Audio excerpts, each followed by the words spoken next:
कल करूंगा, अभी नहीं, बहुत टाइम है इस काम को करने के लिए, ये सेंटेंसेस बोलकर हम प्रोकास्टिनेशन करते हैं, यानी कि टालम टोल करते हैं, कामों से भागने की कोशिश करते हैं। इन सेंटेंसेस से हमें शॉर्ट टर्म में तो फायदा मिल जाता है, रिलैक्सेशन मिल जाती है, पर इन लॉन्ग टर्म में हम अपना बहुत बड़ा नुकसान कर रहे होते हैं, क्योंकि इस प्रोकास्टिनेशन की वजह से जो एक्शन हमें आज लेना है वो हम सालों साल तक नहीं ले पाते। इसी वजह से आज हम आपकी इसी प्रॉब्लम का सोल्यूशन लाए हैं और भी बताऊंगा कि प्रोकास्टिनेशन हमारी बहुत बड़ी हेल्प भी कर सकता है। वो किस तरह, वो भी आज ही बताऊंगा और आपको 3 सिंपल स्टेप्स बताऊंगा जिनको फॉलो करके आप इजीली प्रोकास्टिनेशन को छोड़ सकते हैं। आए शुरू करते हैं आज की वीडियो को। प्रोकास्टिनेशन है क्या? प्रोकास्टिनेशन एक इंग्लिश का सिंपल वर्ड है जो हर कोई प्रोनाउंस करता रहता है और ये वर्ड दुनिया की बहुत बड़ी प्रॉब्लम बन चुका है, क्योंकि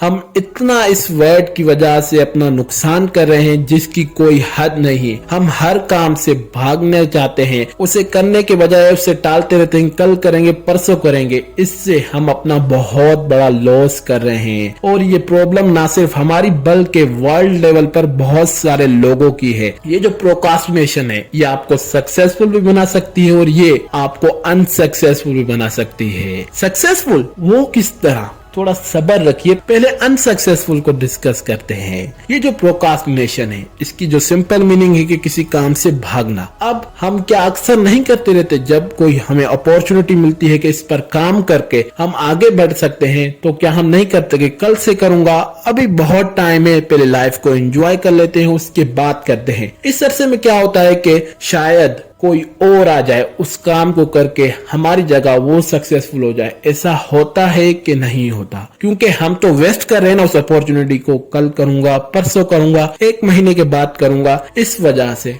प्रोकास्टिनेशन हमें सक्सेस के रास्ते से भी अनसक्सेसफुल बना सकती है। टालम टोल ने इस दुनिया में किसी को फायदा नहीं दिया, इसलिए इस टालम टोल को आपको छोड़ना पड़ेगा। अब आप कहेंगे कि मैंने बोला कि सक्सेसफुल बना सकती है, वो किस वे में आपको बना सकती है? अगर आप कोई क्रिएटिव काम करते हैं, यानी कि जिसमें आप आर्ट की फील्ड में, जहां पर आपको क्रिएटिवनेस चाहिए, जहां पर आपको गहराइयों से सोचना पड़ेगा, उसमें प्रोकास्टिनेशन बहुत ज्यादा इंपॉर्टेंट है। अगर आप ब्रेक नहीं लेंगे तो आपका माइंड क्रिएटिविटी की लेवल को कम करता रहेगा। इसलिए अगर आप ब्रेक लेंगे, यानी कि प्रोकास्टिनेट कहेंगे कि कल से शुरू करूंगा, कल से इस पर दोबारा काम करूंगा, अभी रेस्ट लेता हूं, इससे क्या होगा कि जब आप रेस्ट लेंगे आपका माइंड फिर से चार्ज होगा, उसमें नए थॉट्स आएंगे और फिर से वो क्रिएटिवनेस के साथ काम पर लगेगा। प्रोकास्टिनेशन का सिर्फ यही फायदा है कि अगर आप कोई क्रिएटिव काम करते हैं जिसमें आपकी क्रिएटिवनेस लगती है, तो फिर आप प्रोकास्टिनेशन कुछ घंटों के लिए करें। ऐसे नहीं कि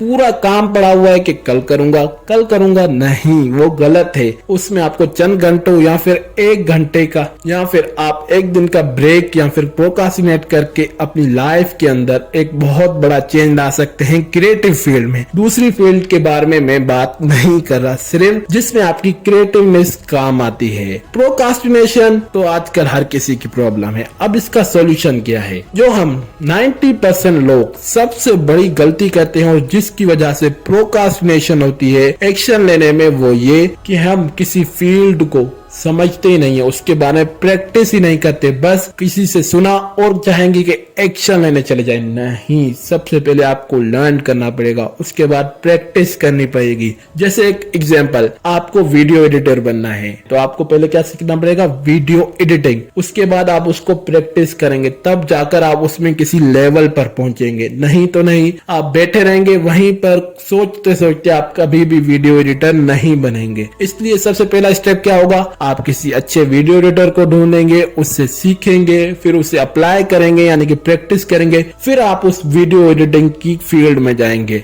जो हम सबसे बड़ी गलती करते हैं वो ये कि हम ना सीखते हैं ना प्रैक्टिस करते हैं, बस डायरेक्ट उस फील्ड में जंप मारने का सोचते हैं। जब हम डायरेक्ट किसी फील्ड में जाना चाहते हैं उसमें हमें बहुत बड़ा रिस्क लगता है, डर लगता है कि कहीं मैं इस फील्ड में तबाह बर्बाद तो नहीं हो जाऊंगा, डिस्ट्रॉय तो नहीं हो जाऊंगा, मेरा टाइम तो वेस्ट नहीं हो जाएगा। टाइम भी वेस्ट होगा, आप डिस्ट्रॉय भी होंगे। जब तक आप किसी चीज को सीखे बगैर, प्रैक्टिस के बगैर जाओगे तो आपके साथ ये तमाम चीजें होंगी। इसलिए जो आपको सबसे पहला स्टेप फॉलो करना है प्रोक्रास्टिनेशन को छोड़ने के लिए वो ये कि पहले उस फील्ड को सीखें और अप्लाई करें, प्रैक्टिस करें, उसके बाद उस फील्ड में जाएं। पर अब आपका सवाल होगा कि हम सीखने में प्रोक्रास्टिनेशन करते हैं तो हम किस तरह उस फील्ड को जा सकते हैं। तो उसके लिए आंसर है कि उसके बारे में सोचना छोड़ दें, डायरेक्ट एक्शन लें। हम जो सबसे बड़ी गलती करते हैं वो ये कि हम ख्याली पुलाव इतना बड़ा बना देते हैं कि हमारे पास फिर एक्शन लेने के लिए टाइम ही नहीं बचता।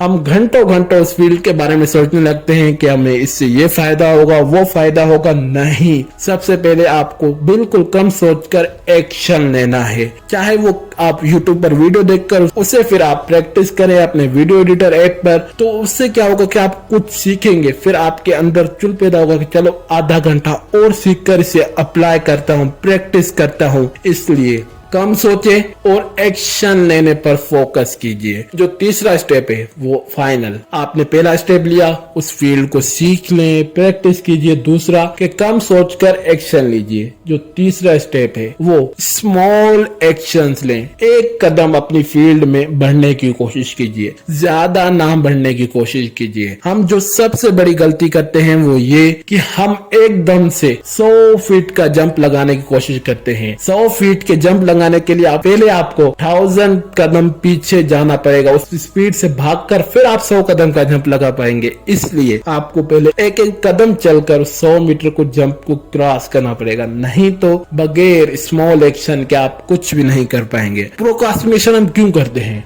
उसके पीछे जो मेन रीजन है, हम बहुत बड़े एक्शन ले लेते हैं। उसकी वजह से हमारे माइंड पर एक फिजूल स्ट्रेस पैदा होना शुरू हो जाता है, जिसकी वजह से हम लेजी बन जाते हैं और लेजीनेस करते हैं और हम अपना बहुत ज्यादा टाइम वेस्ट करते हैं और प्रोक्रास्टिनेशन को भी जन्म देते हैं कि कल से करूंगा, कल मैंने 100 कदम चले, आज नहीं होगा, कल करूंगा। नहीं, आपको स्मॉल एक्शन लेने। जैसे आपको प्लान बना रहे हैं कि मुझे एक्सरसाइज करनी है, अब आपको क्या करना है कि मुझे अभी से करनी है। आप चाहे आज 5 मिनट करें, उससे क्या होगा कि आप माइंड कहेगा कल 5 मिनट की थी, चलो आज भी 5 मिनट कर लेते हैं। इस तरह एक हफ्ते के बाद बगैर सोचे आप 10 मिनट तक पहुंच जाएंगे। इसलिए स्मॉल एक्शन लें, पर लें जरूर। एक कदम चलें, 2 कदम चलें, पर चलें जरूर। एक मशहूर कोड है, अगर आप भाग सकते हैं तो भागें, भाग नहीं सकते तो चलें, चल नहीं सकते तो घुटनों के बल चलें, घुटने को बल नहीं चल सकते तो रेंगते हुए भी आगे बढ़ते रहें। स्मॉल एक्शन जरूर लें। आज की वीडियो में बस इतना ही। अगर वीडियो अच्छी लगे तो वीडियो को लाइक कीजिए, चैनल को सब्सक्राइब कीजिए, अपने दोस्तों के साथ जरूर शेयर कीजिए और आप अपने ख्यालात जरूर कमेंट बॉक्स में बताइए। वीडियो देखने के लिए थैंक्स।